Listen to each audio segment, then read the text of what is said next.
經濟係有上有落嘅，但係人生有佢咧，就必定有喜樂。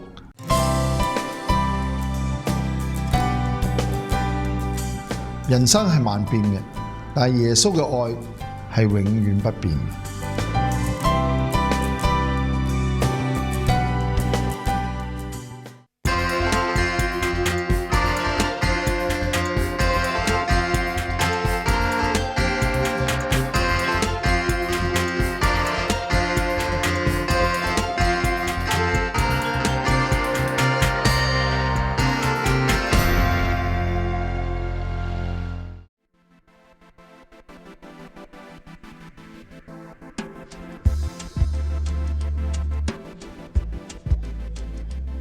南非同加拿大兩個完全唔同嘅國家，無論喺地理、經濟同埋生活上都有極大嘅差異。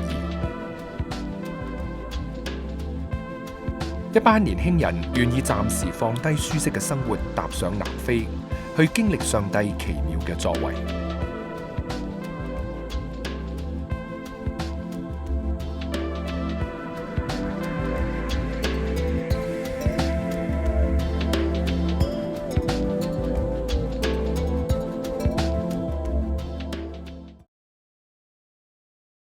所以咧，其實你睇到下面最底嗰度有兩個 main theme 咧，就係其中一個就係potential 啦，即係 uncover 佢哋 potential， 即係當我哋都 believe 每個人都有 strength to potential， 就幫佢哋 discover。Because I'm assuming they don't know each other when they first come in, right? From different communities. 啲咩 life experience 係經歷過，或者你有啲咩 child 嘅 dream 係做過嚟。都有問過 Kim 同 Audrey 咧，咁佢哋作為導師嘅 Nicole Wong 黃鳳玲點樣睇呢次南非之旅呢？應該其實喺一個先進嘅國家地方長大或者生活慣咗，我哋睇到有啲比較落後嘅國家嘅需要去幫咧，呢個大家都好明白嘅事。但係點為之幫咧？我諗係要好落實地去到進入佢哋嘅群體係重要。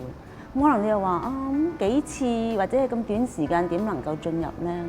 咁所以其實我嘅目光咧，我都係比較注視我哋喺呢一度嘅年青人，透過呢個機會能唔能夠幫到我哋呢度土生土長或者係移民家庭背景嘅年青人，即係佢哋對佢哋嘅生活透過呢次體驗咧，係有一個經歷，係改變咗嘅，係獨立咗嘅，係有自信多啲嘅，係識得關懷周圍嘅嘢多啲。呢個係第一個，即係我覺得最需要，即係如果我哋要出去要去做，同埋咧去揾到一個我覺得係可以大家都交流到，而又大家都 benefit 到嘅。好多時我哋覺得一定係先進嘅國家去幫別人嘅，我反而唔係咁睇。我覺得唔係一定係幫，而係彼此點樣能夠大家都係又得到益處。呢次南非之旅，除咗有 Nicole 作領隊之外，仲有另外一位導師 Joseph 黃仲明。Joseph 係一間青年機構嘅活動總監。其實佢喺大學時期係主修精算，同青年工作可以話係毫無關係㗎。後嚟因為睇到青年人嘅需要，佢毅然放棄穩定嘅銀行工作，去擔任青年導師，幫助時下嘅年輕人。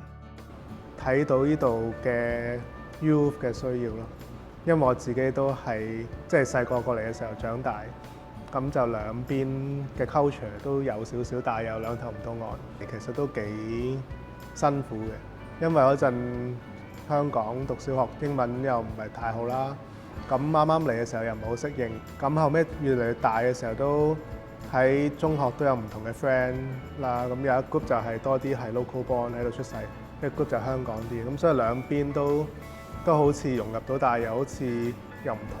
每去一個地方咧，就好似佢覺得我係外人咁樣咯。即係我去 local bond，佢又覺得我好香港好 pop 啊。咁但係香港嘅時候又覺得，哇！你咁 CBC 咁，你都唔明我哋啊咁。咁又睇到嗰個身份嗰個嘅 struggle，咁就想將我識嘅或者有嘅經驗都可以幫到下一代。咁所以就喺阿 Coach 去做咗全職師傅。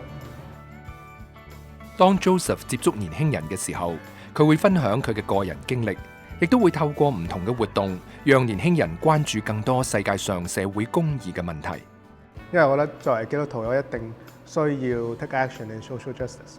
即係可能其實我哋每年 camp 都有個 theme，即係講有時點樣去幫人去 take out of 即係 be out of poverty 啊，或者係即係貧窮問題啊，啲污糟水嘅問題啊，或者係 human trafficking， 即係一啲俾人口販賣等等嘅問題，都 raise awareness 咁樣嘅。咁因為我覺得作為基督徒一定要知呢啲嘢，亦都係 take action 去 fight injustice 咁樣。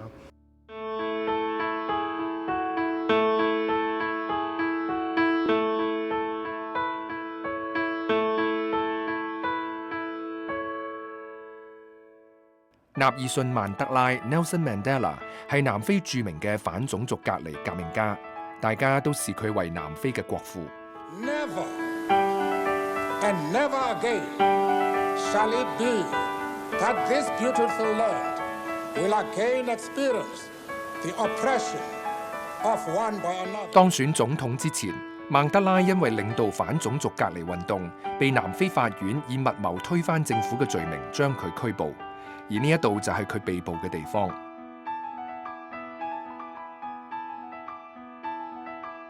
之後嘅26年，曼德拉都喺獄中度過，直到1990年先至被釋放，成為第一位民選嘅黑人總統。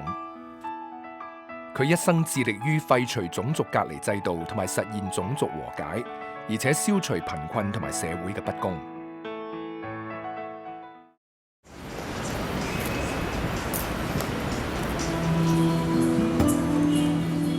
今日嘅南非睇上去繁榮穩定，大廈林立，但係事實上佢哋嘅失業率持續高企，尤其是喺偏遠嘅村落，貧窮問題非常嚴重，加上愛滋病不斷蔓延，成為咗一個好嚴重嘅社會問題。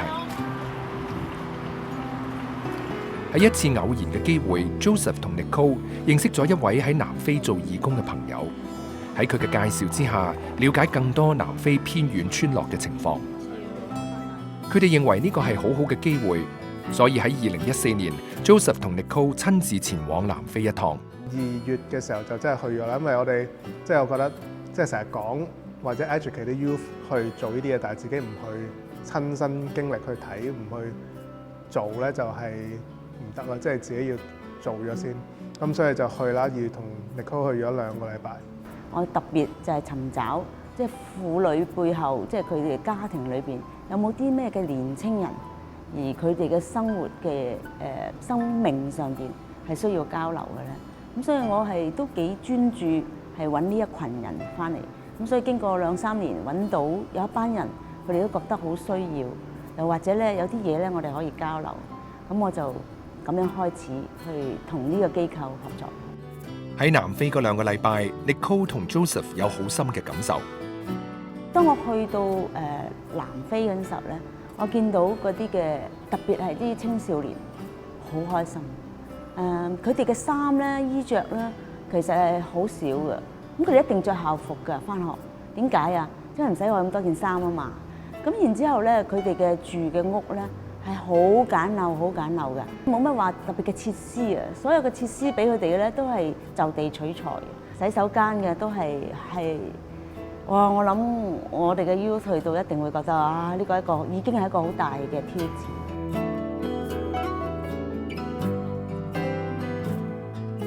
一個嘅 grandma 佢就有個好細嘅細路女，本來屋企人有10幾個細路仔，咁然之後佢嘅父母啦，即係啲細路仔嘅父母咧就過咗身，因為病啊同埋即係愛滋病啊等等。咁而呢啲病咧有時又傳到落去啲細路仔度，咁所以嗰個 grandma 就一年一年咁睇住佢哋啲孫啊孫女啊逐個咁過身，咁而家就最尾一個嘅孫女咁樣。咁我聽到就好心噏咯，即係你 imagine 就即係每一年就睇到自己一個好愛嘅人去過身咁樣。喺裏面其實成個 village 係好多小朋友，咁佢哋好得意好啲，即係你睇到佢哋眼係好 innocent，咁但係咧睇到佢哋唔笑嘅時候咧，其實佢個眼神係唔同，即係睇到佢有經歷過啲唔開心嘅嘢，先至會有嗰種嘅眼神。有一個病人，佢係啱啱診斷咗佢係 HIV 嘅，咁佢就坐咗喺地下。咁嗰間房咧好黑㗎，得個好細嘅窗，少少嘅光，咁樣。我哋入去見到佢咧好憂愁，好唔開心。但係喺個過程裏邊咧，我哋淨係話俾佢聽，我哋好想嚟探佢，而當地嘅人咧就同我哋一齊咧，我哋唱聖詩，唱好簡單嘅聖詩。可能我哋平時喺呢度崇拜，我時時都唱嘅歌。雖然咧我哋唱佢哋嘅話我唔識，但係咧好能夠共鳴。咁你發覺一間好細嘅房咧係 fill up with spirit，I have to say， 即係好唔同嘅，成間好細嘅，好似一個震撼唔需要咪，唔需要音響。但係最令我感動嘅咧就係當我哋同佢祈完禱，我好見到呢兩個即係大病嘅人，佢個面咧，第一佢有一種平靜，有一種笑容；第二咧係，我覺得係佢反而祝福我，我好覺得嗰種盼望同埋有人關心係幾咁寶貴。咁我呢個都係我一個好大嘅感覺，我好想即係呢度嘅同我哋一齊去嘅人能夠感受到呢啲。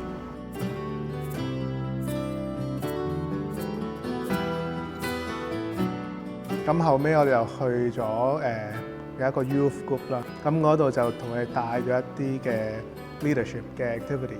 完咗嗰個活動嘅 sections 之後，有幾個 youth leader 佢過嚟同我講話，好需要呢啲，我哋喺 locally 其實好多嘢想做，但係冇呢啲 skills，唔識點做，即係好 look for 呢啲咁嘅嘢。咁所以我就覺得係，即係我估我哋喺呢度嘅 youth organisation 係有嘅就係呢啲嘅 resources。咁我就覺得我哋有嘅，我可以做到嘅就盡量去做咁樣。咁希望呢樣嘢就真係 empower 到 local 嘅人。出於呢個諗法 ，Joseph 同 Nicole 就決定同當地扶貧機構嘅負責人 Rosetta 合作。Rosetta 係一位基督徒，佢本住基督嘅愛成立咗呢個機構。I've served in Zimele since January 2007, but my story started way back.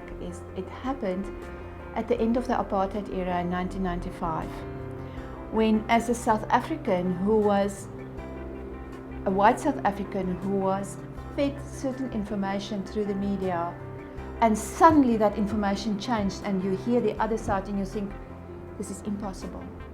What they are telling us are lies. For example, the oppression of black people. We didn't know it happened because it wasn't in the media, never.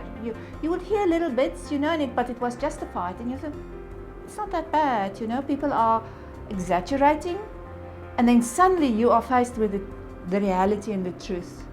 And I remember I was on my own one day and I was in my dining room and I just realized, well, I have been breastfed with racism. It was so much part of me that how do I separate this from my thinking process? And I remember I bent over and I said, oh God, please help me, take racism out of me, and something happened. I cannot tell you, I cannot prove it. Something happened and I was never the same anymore. Which was quite a challenging road from there, because now you are part of a community who think the same way and suddenly you think different because of like a lightning strike that happened to you, and I just became excited to know more. And I learned more. And then I had three choices. I had three choices that most white South Africans had at that point. You could emigrate, you could stay in the white community and be very negative, or you could become part of the new South Africa and do that with energy. And I chose to become part of the new South Africa. 呢個意念改變咗 Rosetta 嘅生命。從嗰個時候開始，佢對黑人婦女同埋孤兒多咗一份嘅使命感。無論係佢哋嘅文化、習俗同埋家庭生活方面，都有進一步嘅了解。The families are very broken. It's a very male-dominated community, and with the HIV/AIDS pandemic I must actually start before the HIV/AIDS pandemic is during the apartheid years. The men migrated to the mines, and then they will get another girlfriend there and another family, and the lady who stayed behind with the children in the rural communities was literally a single mother, and she was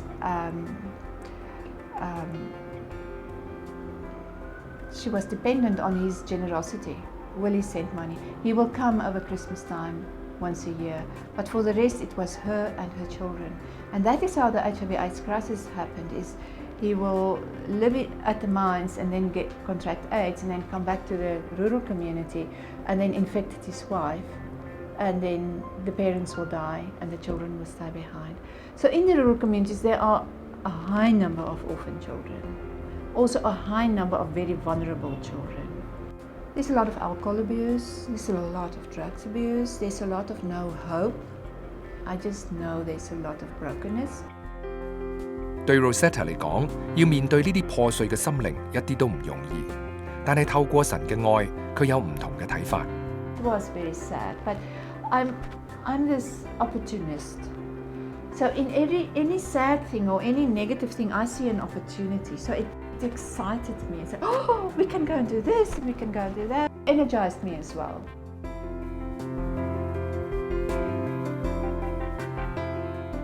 身為扶貧機構嘅負責人 ，Rosetta 除咗要處理日常行政嘅工作之外，亦都要身體力行，因為佢相信只有咁樣做，先至能夠真正明白到社區嘅需要。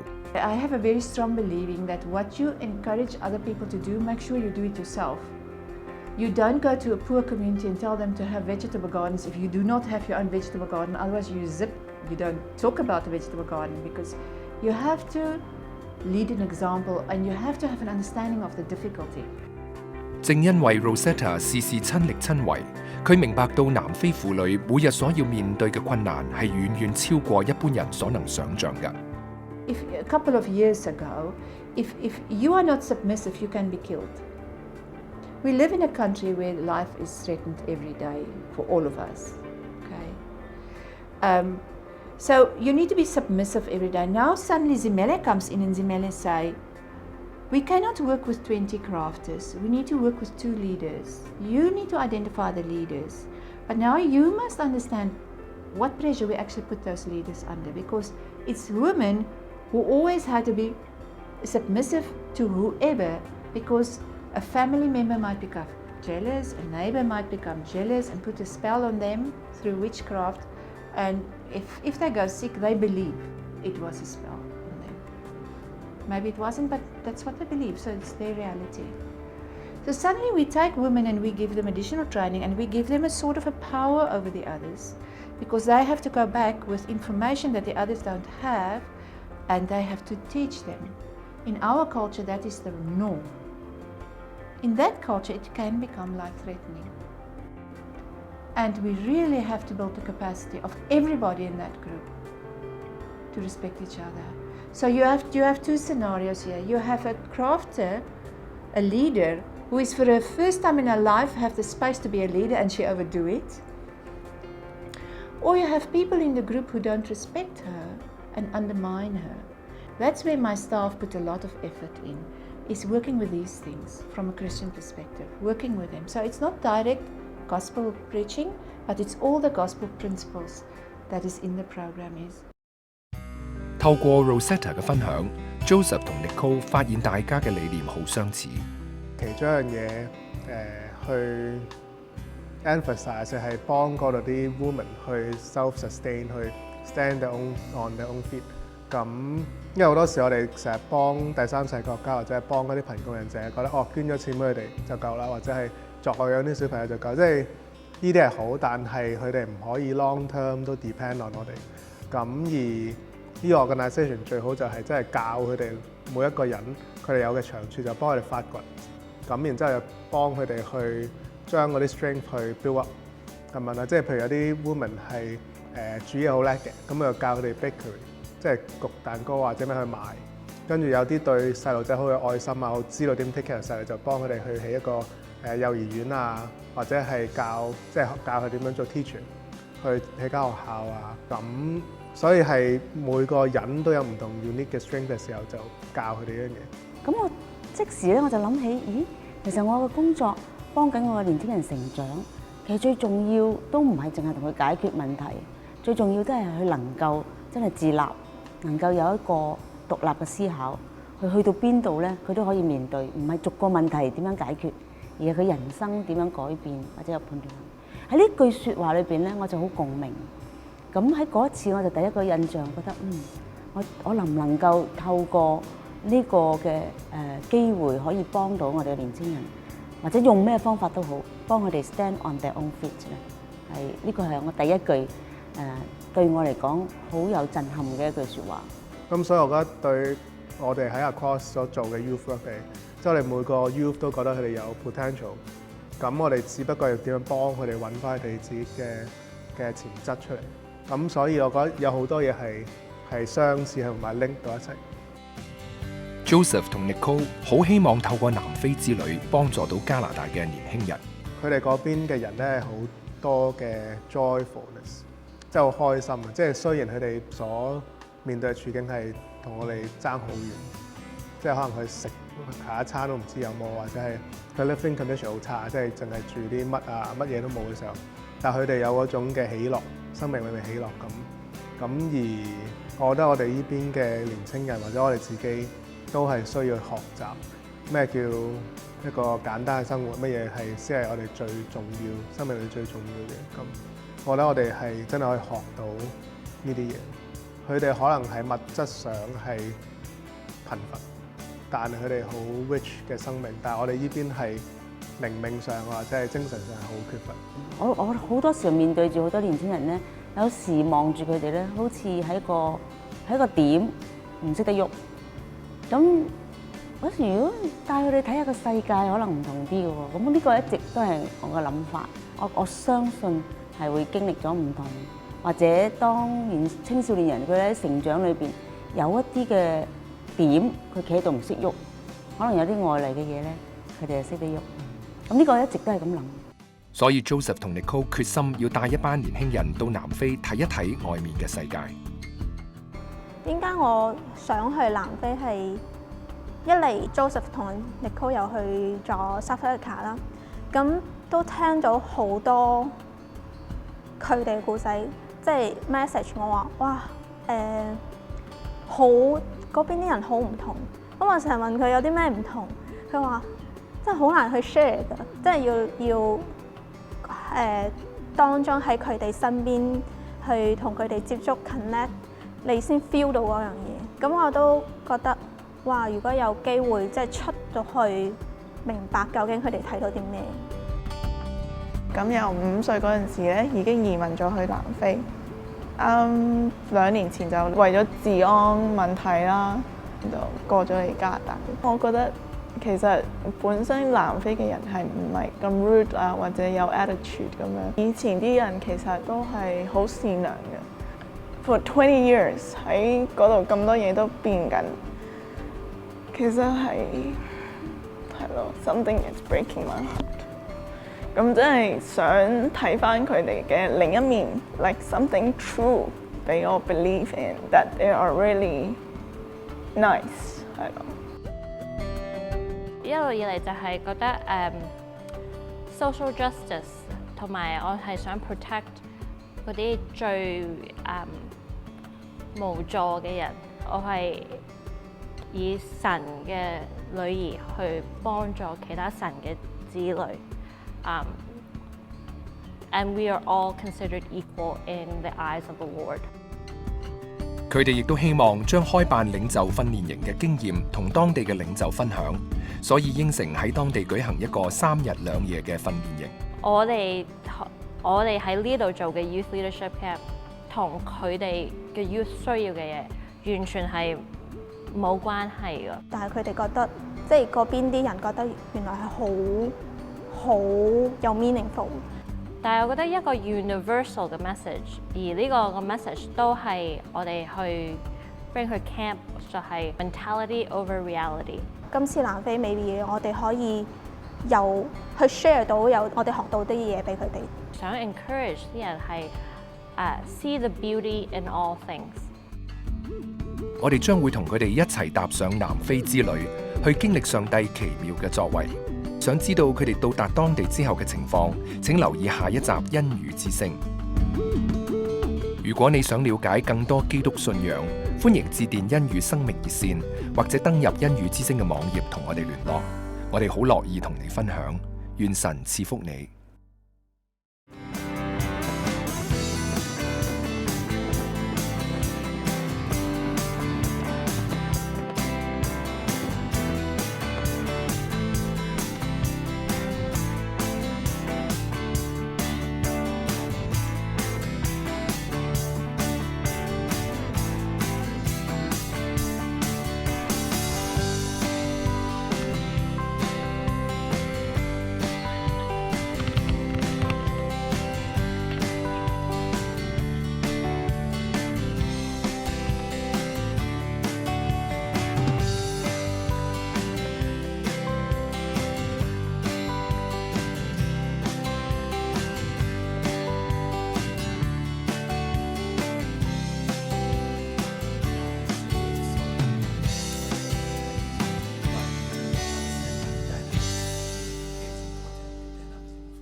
滴滴恩語，滋潤普世華人心靈。恩語之聲以世界各地華人經歷耶穌基督帶嚟生命改變嘅真實故事，透過全球電視同埋電台廣播網絡，仲有電腦互聯網廣傳福音，亦都以生命關顧電話熱線幫助有需要嘅人。我哋嘅事工好需要你經濟上嘅支持，就讓我哋繼續為福音齊心努力。